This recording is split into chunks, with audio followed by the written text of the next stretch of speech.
promoting dialogue. It's midday in Dakar, 1 o'clock in Abuja. Good afternoon and many thanks for staying tuned to West Africa Democracy Radio. Broadcasting on 94.9 FM and around the world on wadr.org. Welcome to Newslink. Here are the top stories. Jummai President Coalition in Senegal hails Constitutional Council's rejection of amnesty law interpretation as victory for justice. This ruling by the Constitutional Council reassures and strengthens our position within the Jummai President Coalition by clearly affirming in Article 31 that crimes such as assassination, murder, torture, barbaric acts, and inhumane or degrading treatment are not subject to amnesty. Latest Afrobarometer report in Ghana reveals rising support for military intervention if political leadership fails. Mali to conclude final phase of consultations on political parties charter today amidst rising tensions. The constitution is clear. Political parties are freely formed and multipartyism is guaranteed. We will not accept any attempt to dissolve the parties we built. Opposition party in Ivory Coast PPACI launches Enough is Enough campaign to challenge political exclusion. Details of these stories and more coming up shortly. Christopher Aticho with Newslink. Many thanks for joining our broadcast and a warm welcome to our listeners in the Gambia, Ghana and Liberia. We start the bulletin in Mali, where the final phase of consultations with the active forces on the review of the political parties charter begins today, Monday, 28th April 2025. Tensions remain high within the political class. Over the weekend, several political groups called for the outright abandonment of the process, fearing it could lead to the dissolution of political parties. At the same time, supporters of the military transition are pushing for the dissolution of all political parties. Abdullah Hassan has the details in this report.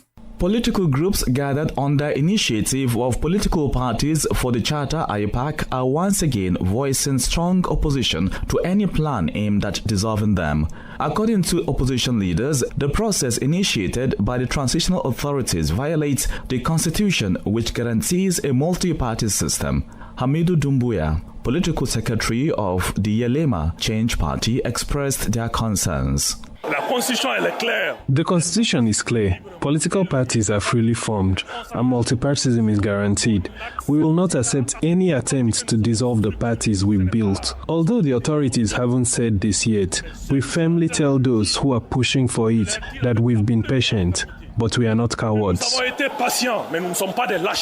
As the national phase of consultations with the active forces begins this Monday, the coalition of political parties is calling for the suspension of the process and the establishment of a dialogue framework with the government. Muntaka Tal, a member of the initiative of political parties for the charter, emphasized the need for dialogue. We ask for a suspension of the national phase to allow for discussions. However, we don't rule out that the phase may continue. But those who participate, because we as a political party want, should be cautious to avoid unnecessary tensions. Meanwhile, the young leaders of Mali, a movement supporting the military authorities, are demanding the immediate dissolution of political parties. Ibrahima Traore, the group's spokesperson, voiced their position. The young leader of Mali fully supports the decision to dissolve political parties, seeing it as essential for a healthier, more stable political landscape. The week ahead is expected to be crucial for the future of political parties as Mali awaits the outcomes and recommendations of the national consultations. Our Bamako correspondent Alio Chiam's report and voiced by Abdullah Hassan. In Côte d'Ivoire, the PPACI held a meeting over the weekend at its headquarters in Cocody, where Laurent Gbagbo, leader of the party, addressed the ongoing crisis within the PDCI, thus the Democratic Party of Côte d'Ivoire. The meeting also served to announce the launch of a new initiative called Enough is Enough, aimed at denouncing the exclusion of opposition political leaders from the upcoming presidential election. Imo Edit has the rest of the story. According to Laurent Gbagbo, the PDCI is going through a difficult period and it is out of the question to let the party disappear. The PPACI leader expressed his determination to support the oldest political party in Côte d'Ivoire. We will give them our support, expecting nothing in return. Political conviction is not about personal gain. We support them because we want this party, which has existed since the day I was born, to continue to exist even after I am gone. Continuing his speech, Gbagbo urges party members to fully mobilize for the upcoming Enough is Enough campaign. He also called on all those affected by the policies of President Alassane Ouattara's government to join their movement. Your house has been destroyed. We welcome you with open arms. Life has become too expensive for you. We welcome you with open arms. Meat, rice, oil, acheke, everything is too expensive and you are struggling to eat. We welcome you with open arms. We must contribute to this movement so that people are no longer misled. Enough is enough. Those who have not yet understood the Benoit call must finally realize what we are fighting for. Regarding potential street protests, Gbagbo advised his supporters to be patient, emphasizing the need to prioritize dialogue for now. Abidjan correspondent Marcel Aristoblade's report presented by Imo Edit. In Niger, authorities continue to condemn the expulsion of sub-Saharan migrants by Algeria and Libya, including many Nigerian nationals. Thousands of migrants are being forcibly expelled by these Maghreb countries and left abandoned at the Nigerian border. Victims of torture and rape shared their harrowing accounts, which paint a grim picture. Francis Boniface has the details. The landmark ruling of Liberia's Supreme Court affirmed the leadership of Speaker Fonati Kofa as constitutional and legitimate following months of legislative dialogue and political turmoil. However, chairman of the alliance, Gabriel Seda, cautioned that if enforced, the ruling could destabilize the legislature and threaten national peace and progress. The governing party condemned statements from opposition figures who have threatened chaos should President Bouaka fail to comply with the Supreme Court's decision. The alliance described these threats as morally bent attempts to prioritize political ambition over national interest, stressing that any effort to shut down Liberia through violence would not be tolerated. The United Party Alliance urges all Liberians to remain vigilant against effort to solve chaos, division. We call for calm, national unity, constructive dialogue to resolve our political differences peacefully. We categorically reject any attempt to intimidate the government or derail Liberian development. The UP Alliance will continue to recognize and to do business with duly constituted majority quorum that ensure smooth operation of the government of Liberia. Meanwhile, the majority bloc led by Richard Combs has filed a case before the Supreme Court seeking a re-argument after rejecting the court's ruling. Political analysts warn that these ongoing tensions could further delay Liberia's development and exacerbate the hardships facing its people. For Newslink on WADR, Abraham Parker reporting from Monrovia. So that was a story from Liberia, where the Unity Party Alliance, the ruling coalition, rather has reiterated its steadfast support to President Joseph Boakai while expressing grave concerns over threats from certain opposition factions and the implication of a recent Supreme Court ruling. The statement comes amid escalating tensions surrounding the legislative impasse that has paralyzed the House of Representatives for months. The Supreme Court ruling, originating from a bill of information filed by former Speaker Fonati Kofa, was intended to clarify previous judicial decisions, and that report was filed by our Monrovia correspondent Abraham Parker. Let's go back to Niger for our story, where authorities condemn the expulsion of sub-Saharan migrants by Algeria and Libya, including many Nigerian nationals, where thousands of migrants have been forcibly expelled by these Maghreb countries and left abandoned at the Niger's border. At the start of last week, Algerian and Libyan authorities began expelling numerous irregular migrants towards the Nigerian border, migrants including many from sub-Saharan Africa and Niger. share the details of their suffering. 10 people came to our place in Algeria, and in Israel and Burkina Faso we were mistreated. No one showed any leniency. I lost a lot during that time. Even Abu Sakata, a brother who was with me, has disappeared. I have no idea where he went. They cut my hair. People slept with us in the desert. The police, not civilians, were involved. I had a consular card and they said it would work. I got it in their country, but they rejected me. They beat us all and there were people fighting in the bushes. The president of the NGO, Jeunesse Migration France et Développement, has condemned the actions of Algeria and Tripoli in expelling these migrants onto Nigerian soil. He calls on the authorities in Niamey to exert pressure on both countries.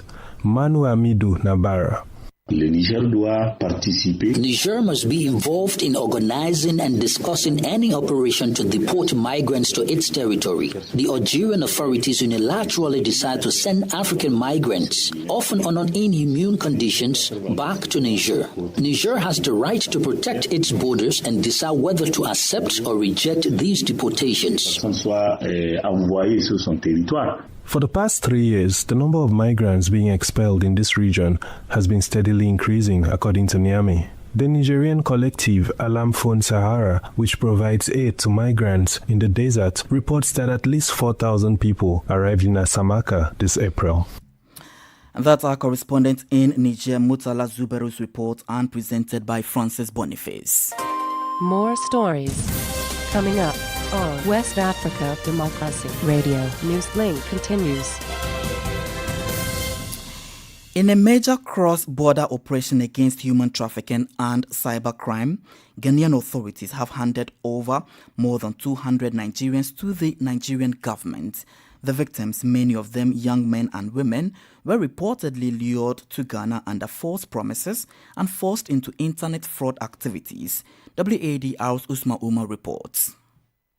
The sun had barely risen over Lagos when 231 Nigerians arrived home, victims of deceit, exploitation, and modern-day slavery. The group, rescued by Ghanaian authorities during a coordinated security operation, had been trafficked to Ghana and confined in makeshift estates where they were forced to engage in cybercrime. Chairman of the Nigerians in Diaspora Commission, Abike Dabiri Erewa, who received the returnees at the Lagos handover ceremony, expressed outrage at the exploitation and called for urgent action. We know government must play its own role and enabling an environment for jobs to be created. But if you know that this is what you're going to go through, you will not go. Speaking on the successful operation, Dominic Mensah of Ghana's Economic and Organized Crime Office said the bust followed a tip-off about suspicious activities in an estate of about 50 houses. On the 28th March, we received a complaint from an informant alleging that a group of people suspected to be Nigerians have brought in victims to their apartments and that they are using them to engage in prohibited cyber activities. Mensah revealed that some victims had been held captive for years, with traffickers referred to as chairmen operating remotely from Nigeria through local agents. At the Lagos Reception Center, some returnees recounted harrowing experiences, including brutal working conditions, threats, and isolation. I was in search of a job online, so I met with someone, Victor. He was the one who paid my transport to Ghana and asked me to come for a job because I was carpenter expert, so I thought I was going there to do carpentry work. After I get there, I got to the house. I saw that everything changed, not as planned. They locked the door and give me computer to start hustling for them. I was picked from my boyfriend's place. So the day I came to the house, they broke into the house and packed everybody, including my boyfriend and the boys. And they also picked me along. That is how I ended up being here. Meanwhile, Nigerian authorities, including the Nigerian Agency for the Prohibition of Trafficking in Persons, NAPTIP, have promised immediate medical care and reintegration support for the returnees. As investigations continue, there are renewed calls for stricter monitoring of migration channels across West Africa and tougher penalties for traffickers fueling this illicit trade. For Newslink on West Africa Democracy Radio, Usman Umar, reporting from Abuja. In Senegal, Jumaye President Coalition has broken its silence to address recent socio-political developments. The coalition, which backed Bassirou Diomaye Faye in the 2024 presidential election, reflected on the president's first year in office. Their main focus, however, was the Constitutional Council's rejection of the proposed law to interpret the amnesty law linked to the political protests between 2021 and 2024. The coalition described the council's decision as a victory. President of the Jumaye President Coalition, Aïda Mbodji, has been speaking with WADR News. Nous devons saluer la décision. We welcome the decision by the Constitutional Council regarding the interpretive law related to the amnesty law passed in March 2024. The initiative by the parliamentary group was driven solely by the desire to ensure that the abuses, torture and killings under Macky Sall's regime do not go unpunished. This ruling by the Constitutional Council reassures and strengthens our position within the Jumaye President Coalition by clearly affirming in Article 31 that crimes such as assassination, murder, torture, barbaric acts, and inhumane or degrading treatment are not subject to amnesty and are not time-barred. The Council directly responds to our concerns. It confirms that the perpetrators and those who ordered these crimes will face justice, countering certain opposition figures who, by calling for a general amnesty in bad faith, seek either political advantage or to shield the guilty. We also commend civil society organizations that have committed to supporting victims' families to ensure that those responsible are identified, tried and punished according to the law. President of the Jumaye President Coalition, Aïda Mbodji. And you're still listening to Newslink here on West Africa Democracy Radio, broadcasting on 94.9 FM from Dakar, Senegal. We're also live on Facebook at WADR English Service, as well as YouTube at WADR News. Here is a reminder of our top stories. Fresh. Jumaye President Coalition in Senegal hails Constitutional Council's rejection of amnesty law interpretation as victory for justice. Ivorian opposition PPACI launches Enough is Enough campaign to challenge political exclusion. Mali to conclude final phase of consultation on political parties charter today amidst rising tensions. Still ahead in the news, latest Afrobarometer report in Ghana reviews rising support for military intervention if political leadership fails. We also have the press review, guest interview, and sports news. Please stay with us. West Africa Democracy Radio. It's you speaking. A recent report by Afrobarometer has revealed a significant rise in support for military intervention in politics.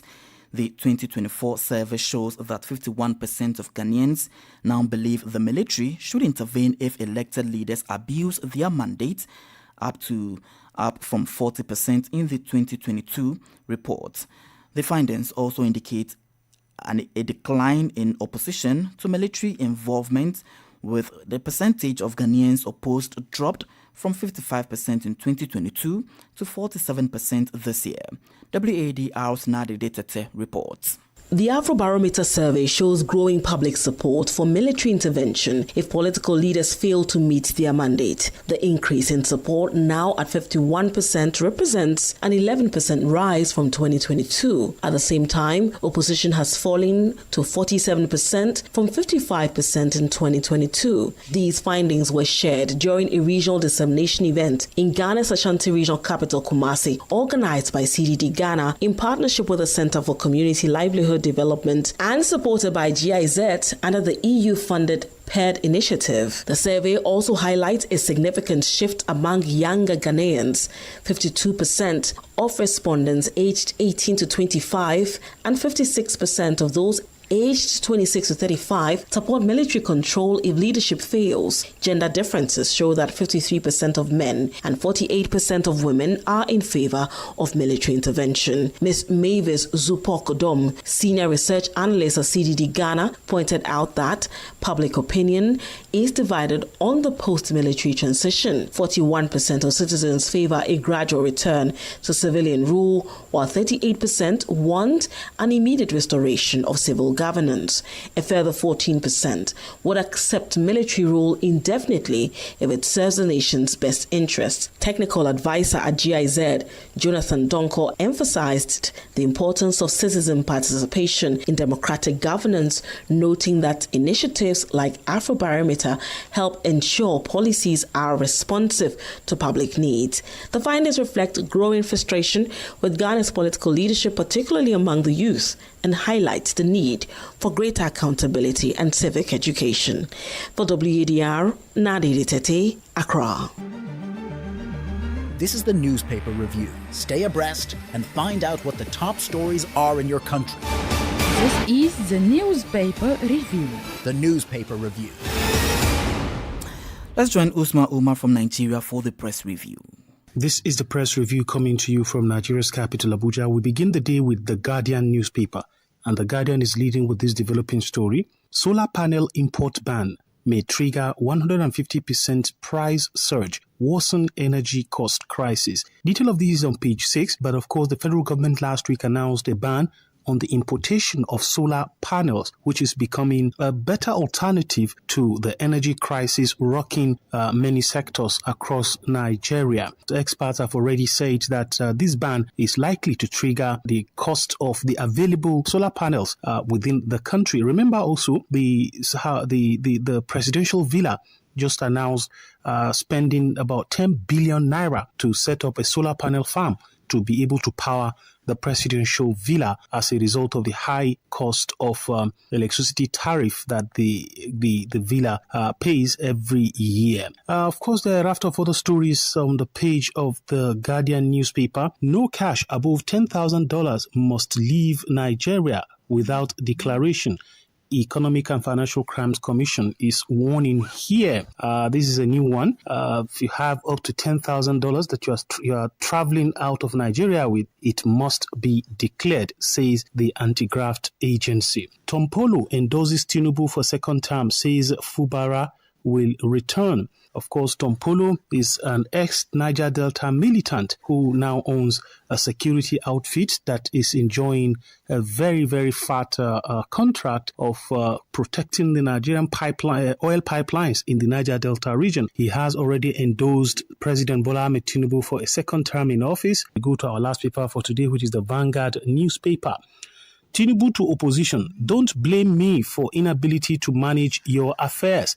Of course, that is the president responding to political parties accusing him of trying to turn Nigeria into a one-party state. And this is the much we have for you on the press review segment today from Nigeria, as I hand you back to the studios. Thank you very much, Usman Umar, for the press review. Politics, analysis on major news, social matters, and all. This is A Guest. Our guest interview this afternoon takes us to Ghana, where latest report by Afrobarometer reveals a significant rise in support for military intervention if political leadership fails. The 2024 survey shows that 51% of Ghanaians now believe the military should intervene if elected leaders abuse their mandates. Our guest is Mavis Zupok Dome, senior research analyst and the national investigator for Ghana Afrobarometer survey. So this particular question that is causing a lot of buzz. First of all, let me start by saying that it is not like Ghanaians are wanting military rule. When there is no two ways about the support for democracy. When asked which is their preference for governance, Ghanaians, large majorities, right, reject one-man rule, reject one-party rule, and reject military rule. 7 in 10 prefers democracy as a form of rule. They prefer democracy as a kind of government that they would want to be ruled by. Now, this question is, should the military ever intervene in the political process, or it is legitimate for military to take control? Should elected leaders abuse power to their own end? Right. And 51% said that should elected leaders abuse power to their own end, military can intervene. I should also add that, however, they do also indicate that they want the military to send transition back to the civilian rule. Yes, as soon as possible or when the country is ready. And this also almost 8 in 10, as in 79% saying this. So it's not like Ghanaians are going for military rule, but should leaders fail and abuse power, then what would you want military to do? It's more of they would want military to intervene and reset the country. Even if the survey was conducted last year, do you think neighboring countries like Burkina Faso, Mali, and whatever is happening in Niger, and the exits of this trio rub off on the result that we are getting or we got from the survey? That wouldn't be surprising. I mean, we are neighbors. We know what is going on in the other countries. And during the inaugural on the inaugural day of the current administration, when the president of Burkina was seen, you I don't know if you watched it. Yes. There was a lot of right. So it's like people are seeing what is going on, and they have seen experiences where military take over and send it back to civilian rule. I cannot say for a fact that is what. That's the lessons they are learning from. But me, as a citizen, I see that, and I see the influence. Even when we're having a discussion in Kumasi, a lot of the people alluded to that they are seeing a lot of good things about a military rule in Burkina Faso. So if, and only if, really democracy fail us, they think maybe a military should come and try and just reset the country. They want the country to be reset so that they'll start all over again. That was their exact statement, like reset the country and we'll start all over again. So I wouldn't say it's not rubbing off, but I haven't done any particular study in comparison to say that is the question having been asked is what is happening in the neighboring countries influencing? So I can't say for a fact that is what it is. Indeed. Mavis Zupok Dome is Senior Research Analyst with CDT Ghana.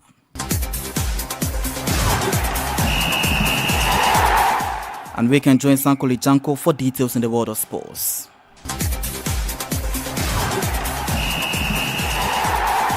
In sport, Ghana's under-15 girls team and Tanzania's under-15 boys team were crowned champions of the CAF African School Football Championship Continental Finals following 3 final matches in Accra.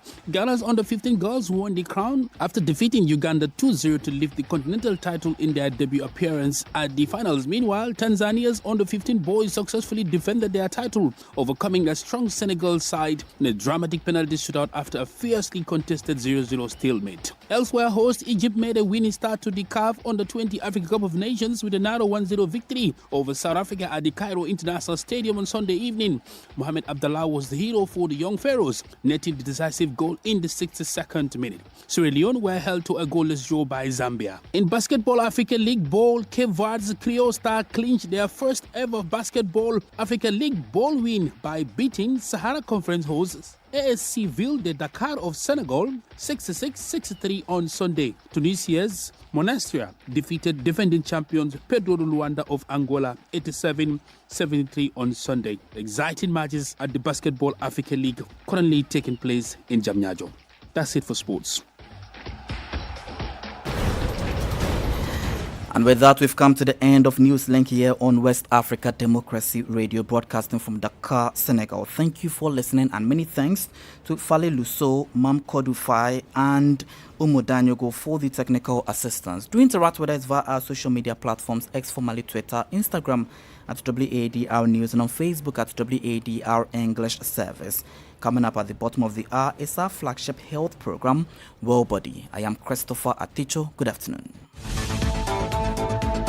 And many thanks to you for listening to Newslink via Hot 104.3 FM, New Me FM 94.0, Hilltop Radio 104.7 FM, and Veritas Radio 102.9 in Banjul, the Gambia. We also appreciate our listeners in Liberia via Alternative Youth Radio 98.9 FM, Lofa County. Radio Kagama 94.5 FM Niba County, DCN Radio 91.3 FM Riverside County, Wakat FM Radio Banga Liberia, Radio Gulf FM 91.3 Sierra Leone. For you listening via Radio Pad 95.1 Damango, Savannah region, and on Royals FM 104.7